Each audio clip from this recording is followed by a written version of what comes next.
Brazil has some of the strongest anti-racism laws on earth. I'm talking racism written into the Constitution as a crime with no statute of limitations and no possibility of bail. Lock him up.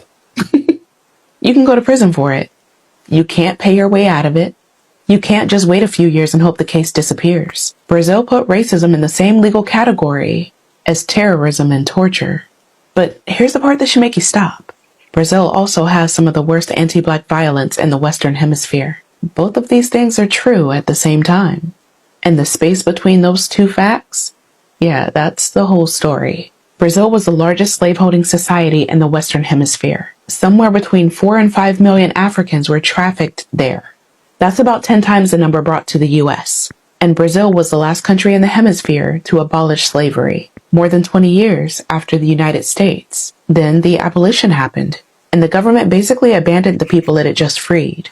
That sounds familiar. No reparations, no land redistribution, no real protections. For decades, racism was treated like a personal issue instead of a structural one. Then in 1950, a Black American dancer named Katherine Dunham was denied a hotel room at São Paulo because she was Black. The story exploded internationally, and a Brazilian politician named Afonso Arinos pushed through the country's first anti-discrimination law the following year in response. It was weak, yeah. Racism was treated more like a minor offense than a serious crime. But it cracked the door open. Then came 1988. Brazil was rewriting its constitution after the military dictatorship ended. And a Black lawyer and federal deputy named Carlos Alberto Cal, he fought to get one specific line added to it, that racism would be a non-bailable crime with no statute of limitations. The next year, he helped pass the Cal Law, which actually gave that constitutional language teeth. And in 2023, Brazil expanded the law again, so racial slurs were treated at the same level as racism itself. On paper, Brazil now has one of the strongest anti-racism legal frameworks in the world. On paper. Because Brazil itself also tells a story. The story that sounds nice until you realize what it actually does. The story is called racial democracy. And the idea is basically this.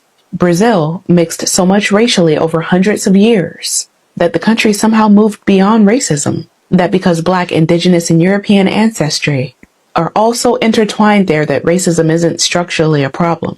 A Brazilian sociologist named Gilberto Freire helped popularize this idea in the 1930s. And for decades, the country leaned into that. Hard. School children were taught that Brazil didn't have the kind of racism that the United States did.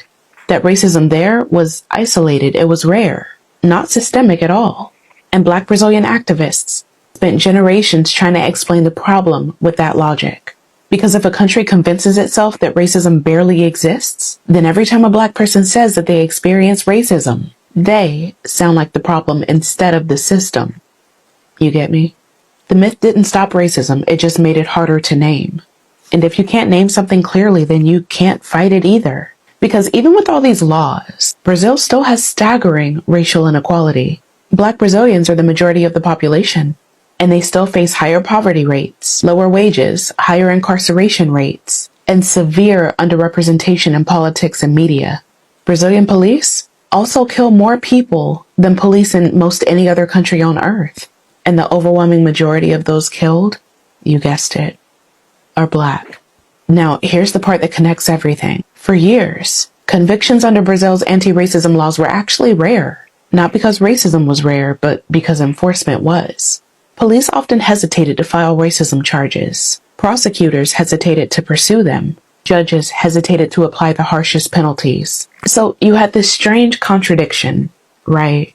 One of the strongest anti-racism laws in the world, inside a country still struggling to admit how deeply racism runs. The law existed, but culturally, a lot of people treated racism like the exception instead of the structure. And when a society does that, the law starts becoming symbolic instead of transformative. So when people ask what the United States could learn from Brazil, the answer is complicated. Because yes, Brazil criminalized racism more aggressively than the United States ever has. And yes, that matters. But Brazil also shows you something uncomfortable. You can pass all the laws you want. You can write the perfect language into the Constitution. You can increase penalties, you can make speeches. But if the culture still refuses to fully confront what racism actually is, The law starts sitting there like decoration. And that's the part people don't like talking about, right? Because it means that racism is not just a legal problem. It's a memory problem, a denial problem, a power problem. And no country in the Western Hemisphere has fully solved that. Not Brazil, not the United States, none of them. Not yet, anyway.